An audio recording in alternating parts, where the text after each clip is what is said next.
They didn't come for Christmas. They came for my soul. My daughter and her husband stood in my greenhouse, asking not for help, but for ownership. My seeds, my soil, my life's work. And that's when I realized they weren't family anymore. They were thieves. If you believe art, craft, and soul should never be stolen or turned into a brand, then stay with me. Subscribe, leave a like, and share your thoughts. Because sometimes revenge isn't fire or fury. Sometimes it's letting the truth speak in silence. People call me a farmer, but that word feels too small, too simple for what I do here. A farmer produces. They are judged by the ton and the bushel. I, on the other hand, a guardian.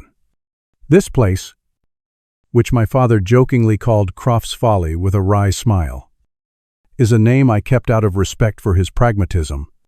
He saw the futility in fighting the tide of progress, yet he admired my stubborn refusal to surrender.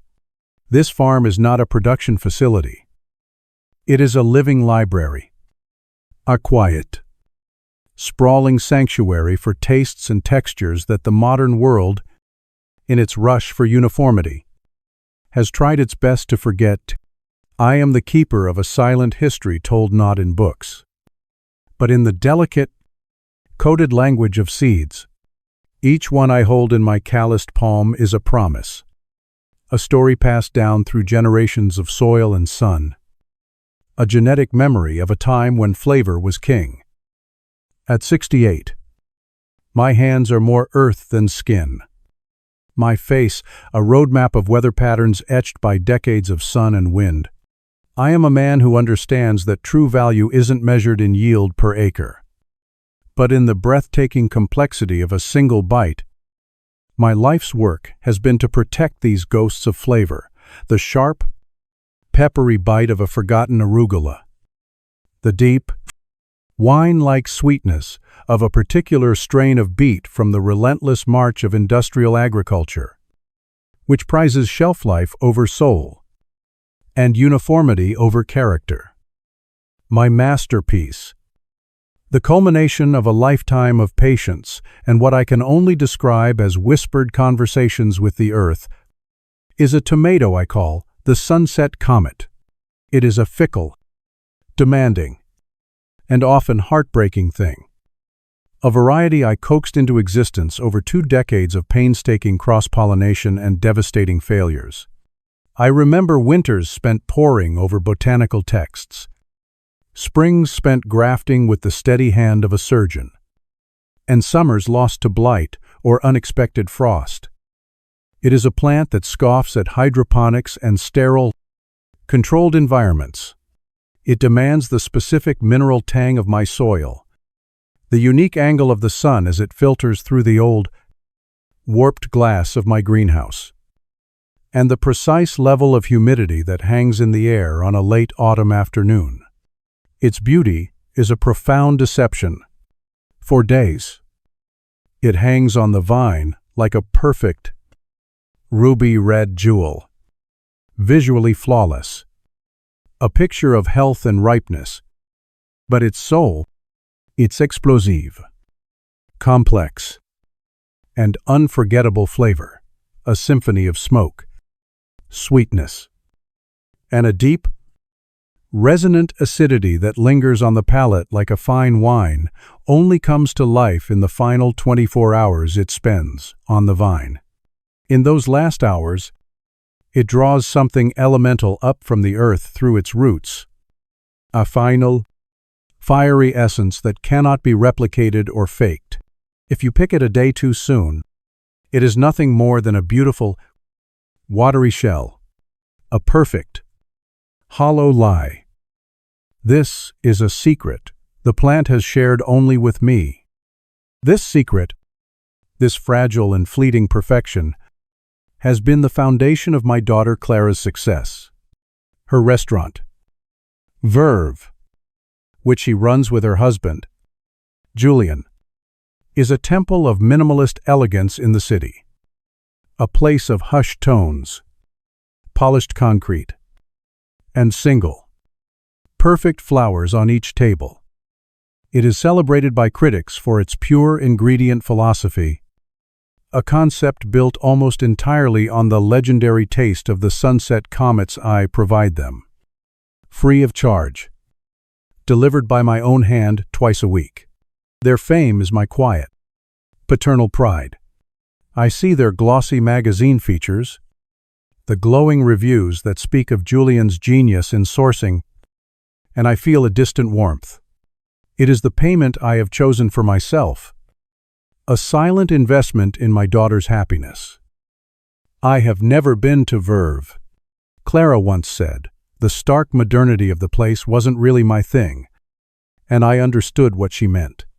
My world is one of soil and imperfection, of life and decay. Theirs is one of curated, sterile perfection.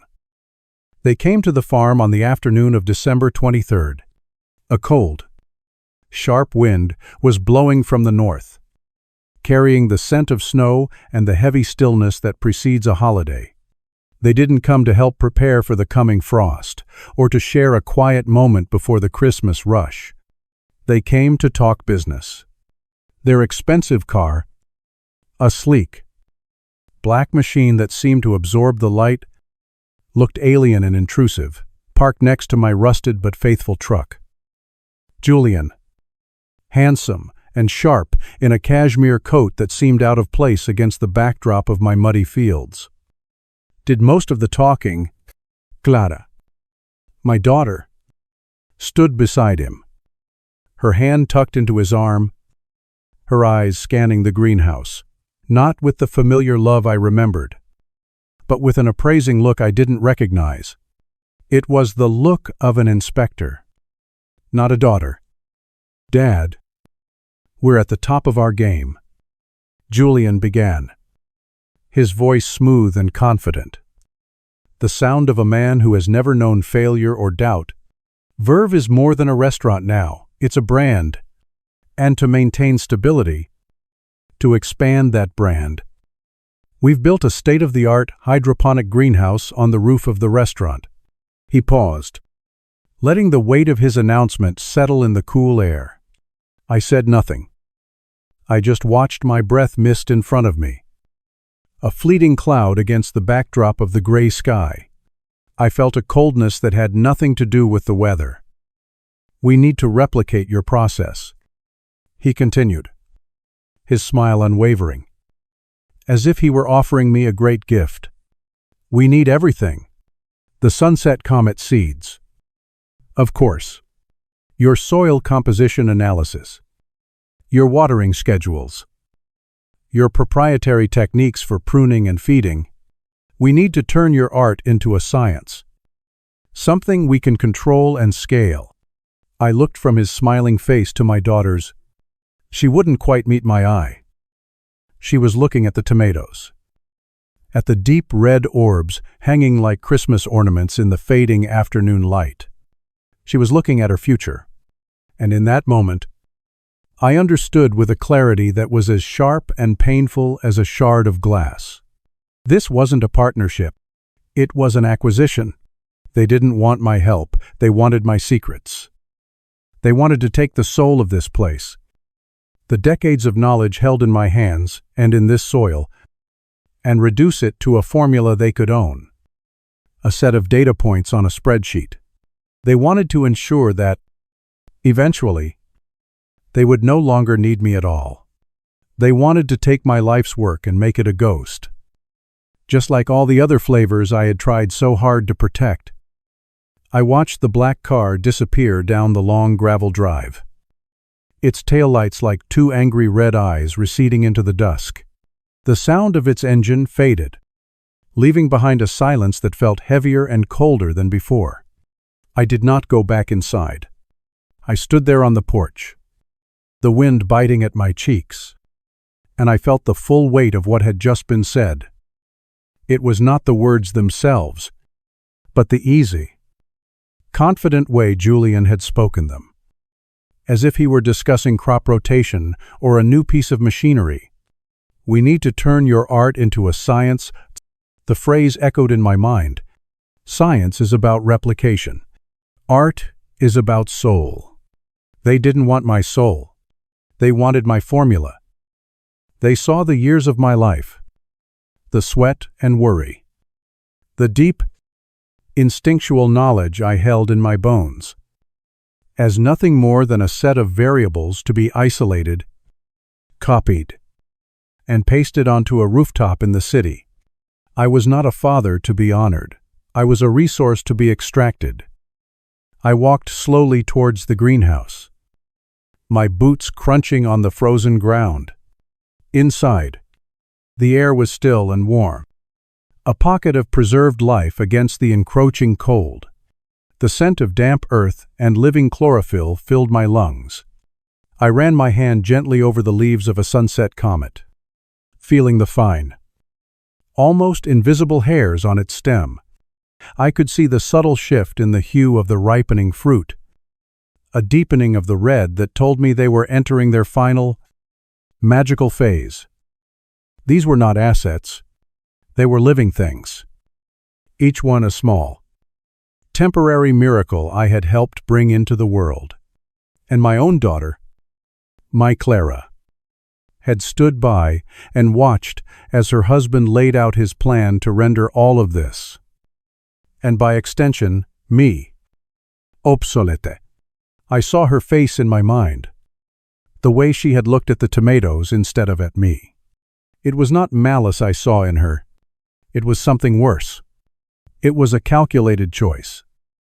She had weighed her father's life's work against her husband's ambition, and she had made her decision. That was a coldness no greenhouse could protect against. That evening, as the temperature continued to drop, I sat in my worn armchair by the wood stove, the local radio station murmuring quietly in the background. The familiar carols of Christmas felt hollow, a soundtrack to a different world. The wind howled outside, rattling the old window panes. Every gust felt like a personal affront, a reminder of the fragility of the life I nurtured. I thought about the conversation, turning it over and over in my mind. Julian's casual dismissal of my life's work was not born of ignorance. It was born of a modern kind of arrogance, a belief that anything of value can be quantified, digitized, and mass-produced. He saw my connection to this land not as a strength, but as a charming, inefficient liability. He wanted to take the what without understanding the why. He wanted the flower, but he intended to throw away the soil. It was just after 9 o'clock when the radio announcer's cheerful voice was replaced by a shrill, urgent tone. An emergency weather alert. I sat up, my body tensing. The announcer spoke of an unprecedented Arctic blast, a killer frost expected to descend upon the region in the pre-dawn hours. Temperatures were predicted to plummet far below anything my simple greenhouse heaters could combat. The words hit me with a physical force. It was a death sentence for the entire crop. Decades of work, the very heart of my legacy, would be turned to black, frozen mush by morning. Before I could even stand up, the phone rang, its cry sharp and demanding in the quiet room. I knew who it was. I picked up the receiver, my hand steady. "Dad, it's Julian. Did you hear the weather report?" His voice was rushed, but underneath the urgency, there was a note of something else, opportunity. "I heard," I said, my own voice flat. "Okay. Look, there's no time to waste," he said, dispensing with any pretense of concern. "Covering them won't work. Not with these temperatures. I have a solution. It's the only way. I'm sending a refrigerated truck. It'll be there in an hour. We need to move the entire crop, the plants, the roots, everything to the rooftop greenhouse at Verve. Now, I felt a surge of disbelief, so strong it almost choked me. "Julian, you don't understand," I said, my voice tight, trying to force him to see. "You can't do that. The flavor, the very soul of the comet. It's drawn up from the earth in these last 24 hours. If you pull them now, the tomatoes for the critics' dinner tomorrow, they'll have nothing. They'll be beautiful, red, and completely tasteless. You'll be serving a lie." There was a pause on the other end of the line, and then he sighed, a sound of profound and weary condescension. It was the sound of a patient adult explaining a simple concept to a difficult child. "Dad, I understand that you're sentimental about this. I really do. But you need to think like a businessman for a moment. What's more important here, the temporary flavor of a few tomatoes for one dinner, or protecting the entire genetic asset for the future of the brand? This is about the next 5 years, not the next 5 hours. Losing one night service is nothing compared to losing the entire line." "It's not just one night service," I said, my voice rising despite myself. "It's your reputation. It's the truth of the food you claim to serve. The truth is that we need to make the smart decision for the family, for Clara," he said, his voice becoming a velvet hammer. He was using my daughter as a shield, a weapon. "I know this is hard for you, but I need you to help me do the right thing for all of us. The truck is already on its way. Dad, please, just get them ready." He hung up. I stood there, the dead receiver in my hand, the dial tone buzzing in my ear. I was trapped. He had presented me with an impossible choice: watch my life's work freeze and die, or hand it over to him to be saved as a hollow shell, its soul left behind. He had framed my own destruction as a rescue mission. I put on my heaviest coat, my worn boots, my stiff leather gloves. I took my lantern from its hook by the door. The flame cast a small, brave circle of light as I stepped out into the biting, black cold. The first few hard flakes of snow were beginning to fall, stinging my face. I did not go to the greenhouse to save the plants. I went to orchestrate a lesson. Under the lonely light of the lantern, I began to dig. My spade cut into the cold, hard earth with a satisfying crunch. But I was not just digging, I was selecting. I moved with a purpose that only I could understand. I passed by the plants that were truly on the cusp of perfection. The ones I could feel were gathering their final, fiery strength. Instead, I chose the ones that were merely beautiful, the plants with the most perfectly shaped, unblemished, ruby-red fruit. The ones that looked like a photograph, the liars, with immense care. I dug around their root balls, preserving them just as Julian had asked, and lifted them, one by one, from the soil that gave them their spirit. For each plant I exhumed. I took a small, rough tag of brown paper and a piece of jute twine, and on each tag, in my steady, old-fashioned script, I wrote the same 7 words. It was not a warning. It was not a curse. It was a simple statement of fact, a piece of gardener's poetry, a truth I knew his technological arrogance would never allow him to comprehend. I wrote, "The fire of the comet is drawn from the earth in the final hours." I tied a tag to the main stem of each plant. When the headlights of the large truck cut through the darkness, I had a small forest of perfect-looking, soulless plants waiting. I watched as the driver, a young man who looked frozen and miserable, helped me load them into the climate-controlled darkness of the truck. He saw an old farmer saving his crop. He had no idea he was loading a Trojan horse.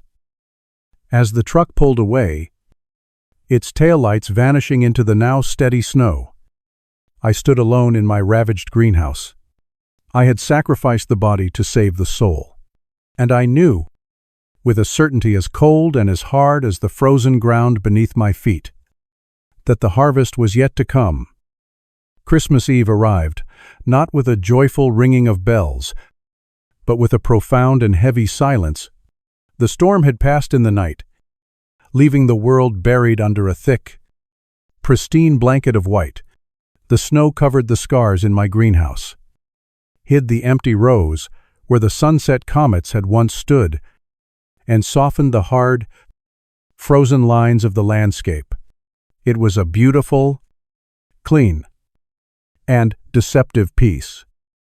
I spent the morning in my workshop, not celebrating, but performing the small adbitos, and the small atuman, familiar rituals that keep a man sane.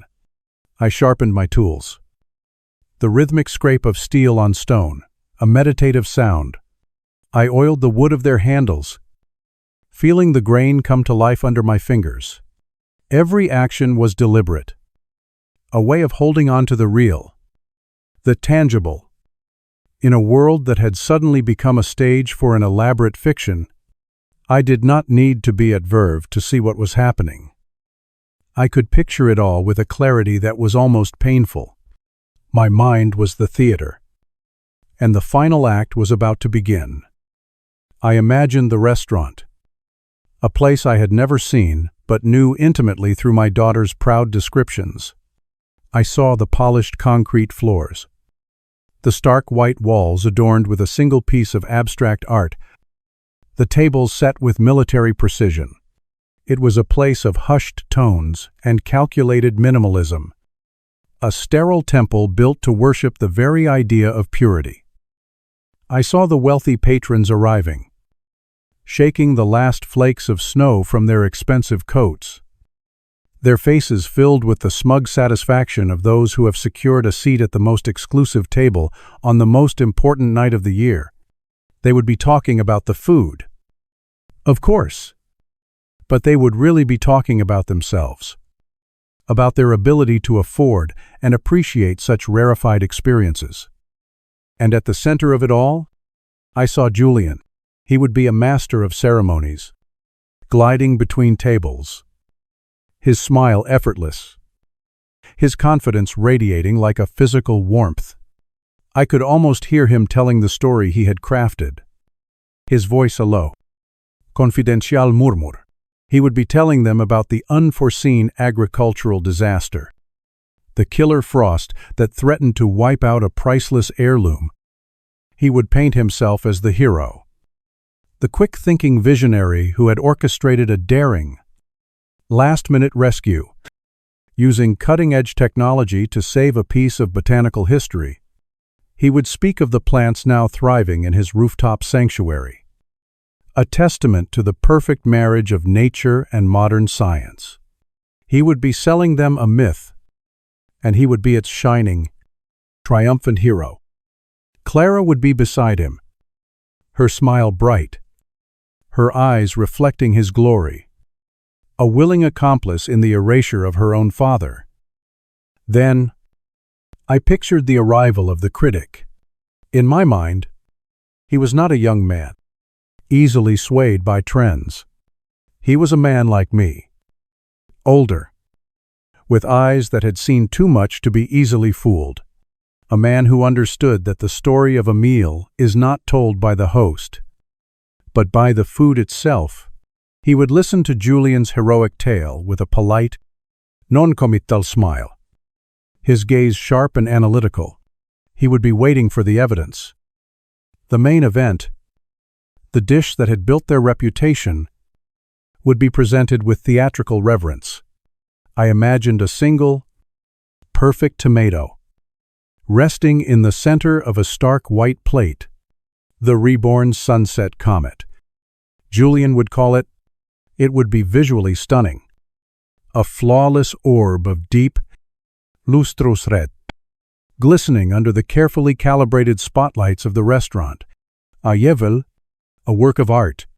The anticipation in the room would be a palpable thing, a held breath. The critic would pick up his fork, his movements slow and deliberate. He would cut into the tomato. The knife would slice through the taut skin with a satisfying whisper. He would lift the small piece to his mouth, and as he tasted it, I knew exactly what his face would show. Not disgust, not anger. Something far worse. A profound and utter confusion. He would stop chewing. His eyes, which had been sharp and focused, would cloud over with bewilderment. He would look at the piece of tomato on his fork as if it were an impossible object, a paradox that defied the laws of nature. He would take another bite, slower this time, searching for the flavor he had been promised, the legendary taste he had heard so much about. And he would find nothing. He would place his fork down, the small metallic sound echoing in the sudden silence of his table. He would look at Julian, his expression no longer that of a critic, but of a master craftsman examining the flawed work of a careless apprentice. "Mr. Verrill," he would say, his voice quiet, but carrying an immense weight. "This is a riddle, visually. It is a masterpiece, one of the most beautiful specimens I have ever seen, but in terms of flavor, there is nothing, not a hint of sweetness, not a whisper of acidity. It is not merely bland. It is a void. It tastes only of water. It is a perfect, beautiful, hollow shell. Can you explain this?" I could see the blood drain from Julian's face.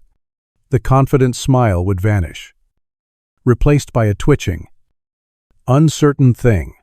He would stammer, I imagined, talking about his minimalist philosophy, about respecting the subtlety of the ingredient.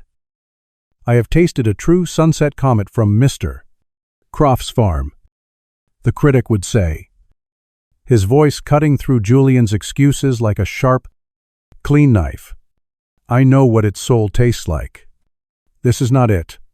His eyes would then fall upon the small, rustic paper tag that the chef, intrigued by its presence, had placed on the side of the plate as a garnish. "What is this?"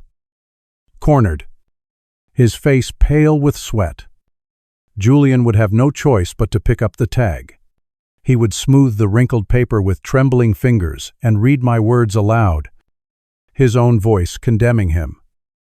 "The fire of the comet is drawn from the earth in the final hours." I pictured the dawning comprehension on the critic's face. The confusion would melt away, replaced first by a sad understanding, and then by a cold, intellectual contempt. He would look at Julian, truly see him for the first time, and deliver the final verdict. "Ah," he would say, the single word, a complete and utter dismissal. "I see. You saved the body, but you left the soul behind in the field." That is how I spent my Christmas Eve, not in celebration, but in visualization. I sat in my quiet workshop, 1,000 miles from their glittering stage, and I watched the entire frowner, beautiful, hollow structure of their ambition collapse under the weight of a single, tasteless tomato. The harvest, I knew, was finally, truly, beginning. Christmas Day was born into a world of blinding white and profound quiet. The sun, when it finally rose, struck the endless field of snow and shattered into a million cold, glittering diamonds. There was a purity to it, a sense of the world washed clean. I did not go to any service. My church was the silent, snow-laden expanse outside my window. My hymn, the low whistle of the wind through the eaves of the old barn. It was late in the afternoon, as the light began to take on a soft, blue tint, that I finally saw it. I don't own one of those fancy computers, but my old tablet, a gift from Clara years ago for keeping in touch, it could still connect to the world. A friend from the farmer's market had sent me a link with a simple message, "Thought you'd want to see this." It was the review. It had been posted that morning. A Christmas gift to the culinary world. I read it slowly, my finger tracing the words on the cold glass screen. The critic, a man named Alistair Finch, was a poet of prose. He did not savage Verve. He did something far more devastating. He pitied it. He began by praising the ghost of a flavor. The legend of the Sunset Comet he had heard so much about. He wrote of my farm, not by name, but as a patch of hallowed ground tended by an anonymous artist. He described the dish he was served as the most beautiful portrait of failure I have ever witnessed. He called the tomato a hollow jewel, a perfectly rendered oil painting of a forgotten taste. He never once used the word lie. He didn't have to. He concluded by saying that Verve, for all its technical precision and minimalist beauty, had managed to serve a dish that was, in essence, a monument to a soul that was not present in the room. It was a masterpiece of an assassination, carried out with the delicate precision of a surgeon's scalpel.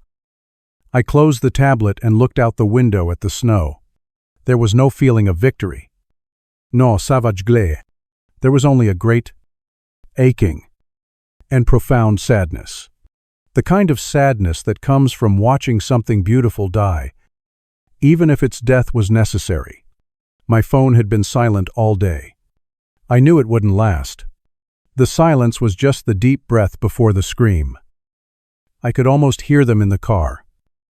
The sleek black machine slicing through the picturesque winter landscape on its way to my door. I could picture the oppressive silence inside, thick with blame and fear. Julian would be the first to break it, his voice low and strategic, already plotting his next move. "Okay. Anger won't work." I could hear him saying, coaching Clara. "He's expecting that we go in with remorse. We apologize. We tell him he was right. We play the family card. He's an old man. Clara, he's your father. He won't be able to stand seeing you this upset. We just need the seeds. We can rebuild from this, but only if we get the source material. Let me do the talking." And Clara, my daughter, would be crying, her tears a mixture of genuine humiliation and frustration. "I can't believe he did this to us. Julian." On Christmas Eve, she would sob. "He ruined everything."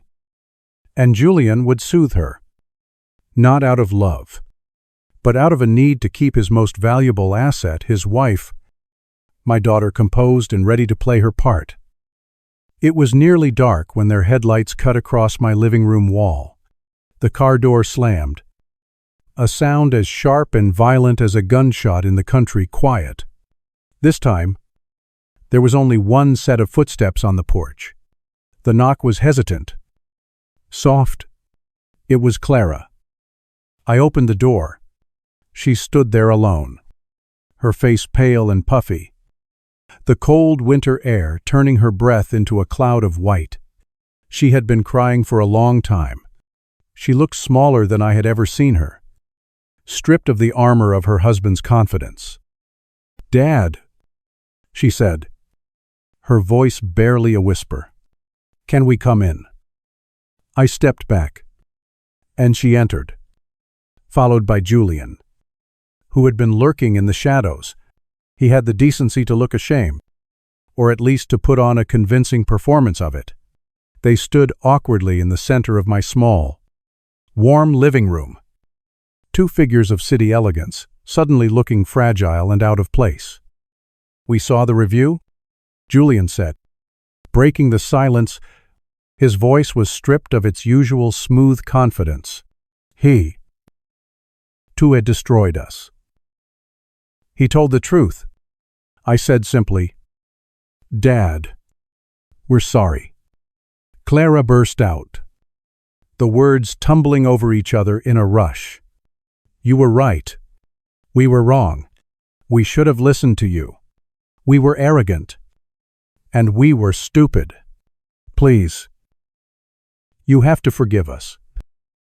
Julian stepped forward, placing a hand on her shoulder.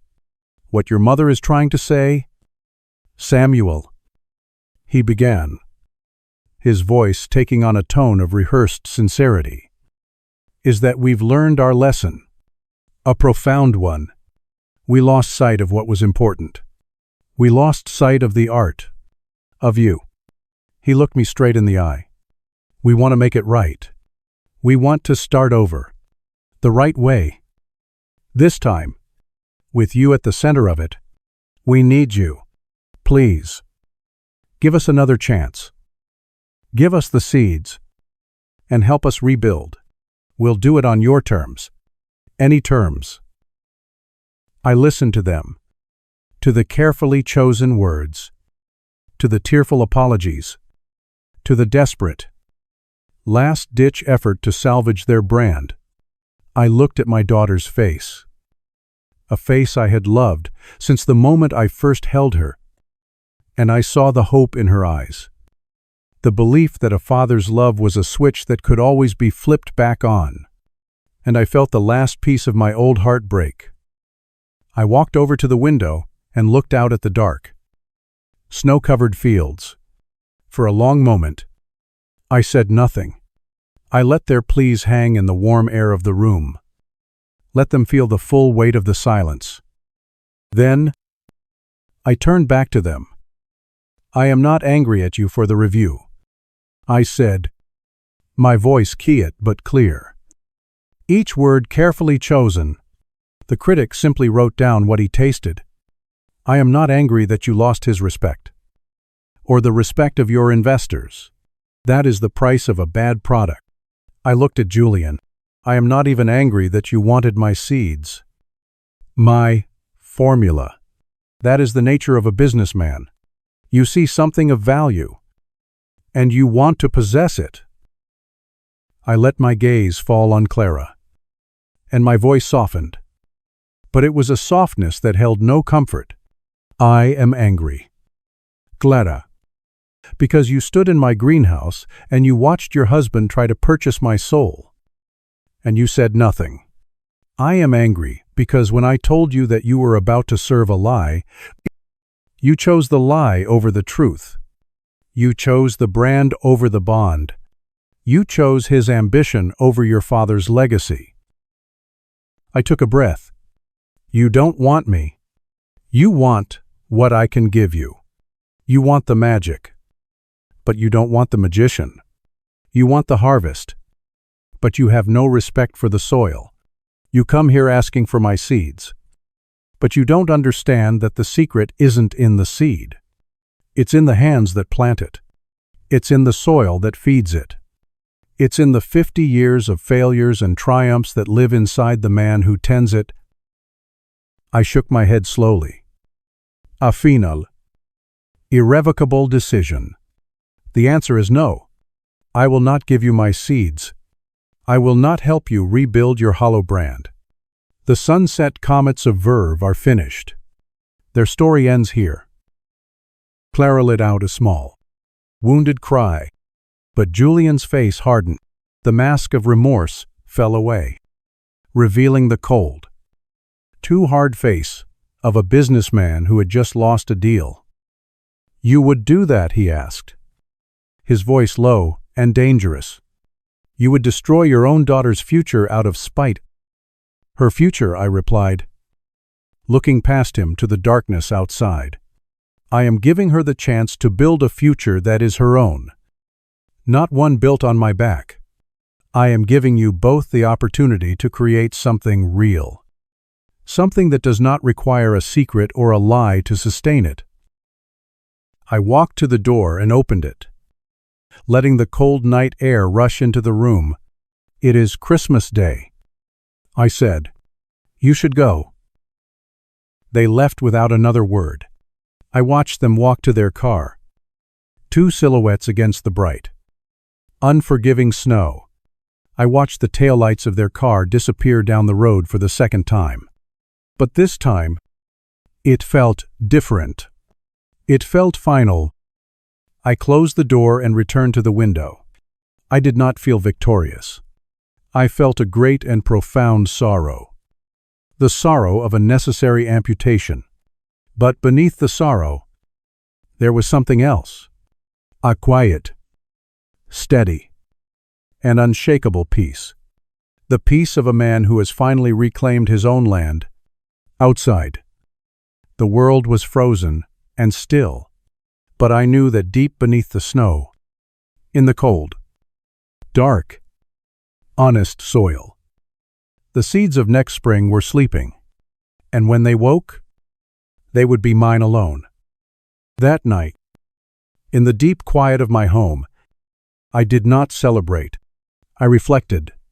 The fire in the wood stove crackled, casting dancing shadows on the walls, and each shadow seemed to tell a part of the story.